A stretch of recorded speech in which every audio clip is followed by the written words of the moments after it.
Next Tuesday, in a few days, here in Washington, you will be having the very last primary of the Democratic nominating process. It would be extraordinary if the people of Washington, our nation's capital, stood up and told the world that they are ready to lead this country into a political revolution.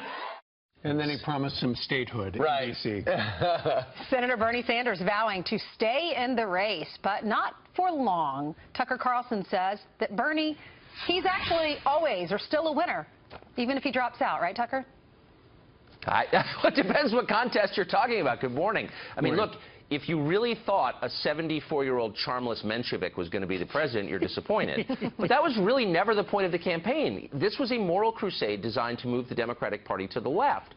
By the way, why is there a single person still at a Bernie rally? Not because they think he's going to be president, because they believe in him and they want the party to be reformed. So he's won the argument. Does anybody believe Hillary Clinton would have come out in support for Obamacare for illegal aliens if Bernie hadn't been in the race? Of course not. So he's set out to move the party left, and he succeeded. Right. She had to disavow her husband's administration, from the crime bill to welfare reform. She used to be pretty strong on enforcing our border. Now that's totally flipped on its head. But when Bernie Sanders goes, what stays, Tucker? That is such a smart point. She won the nomination. All she had to do was give up her own husband's legacy in the process. It's a pretty steep price. No, you're exactly right. Part of what this has done to the Democratic Party is revealed a deep racial divide in the party that a lot of us didn't know existed.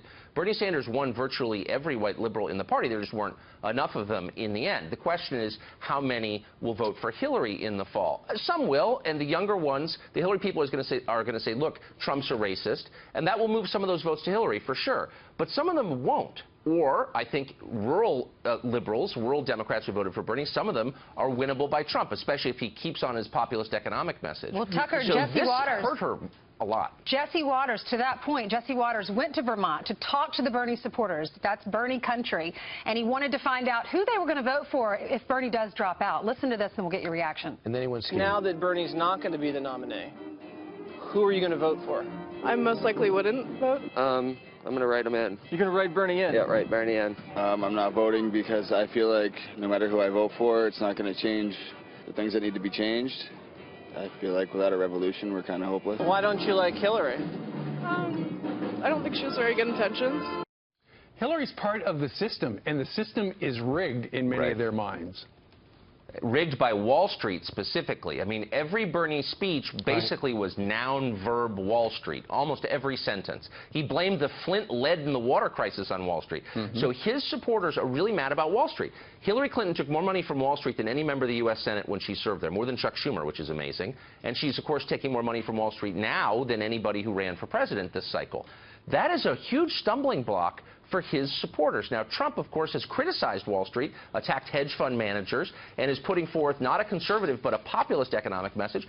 He has the potential to win some of those voters. You know, it's unclear how many, but some for sure. Roseanne Barr came out yesterday and said, I'm not voting Hillary. That kind of tells you something's going on. Thank goodness she didn't sing it. Tucker's going to be right here on the couch tomorrow. What's coming up on Fox & Friends Weekend, Tucker? Oh, man, what isn't coming up? I mean, first of all, Kimberly Guilfoyle's going to be on the program, so that's a reason to tune in all weekend, one of my favorite people on Fox. But the campaign really begins right now. Obama has just endorsed Hillary Clinton. We know who's running. We're going to have coverage of that going through Saturday and Sunday. Miss it at your peril. Herman Cain also coming, one of our favorite guests ever. And you're also going to be live from Belmont. You know, do you want me to leave the stage up when we go? For you guys, do you need the stage, the concert stage? Yeah, I like to sashay around the stage. Yeah, not on camera, but yeah, in commercial breaks, for sure. All right.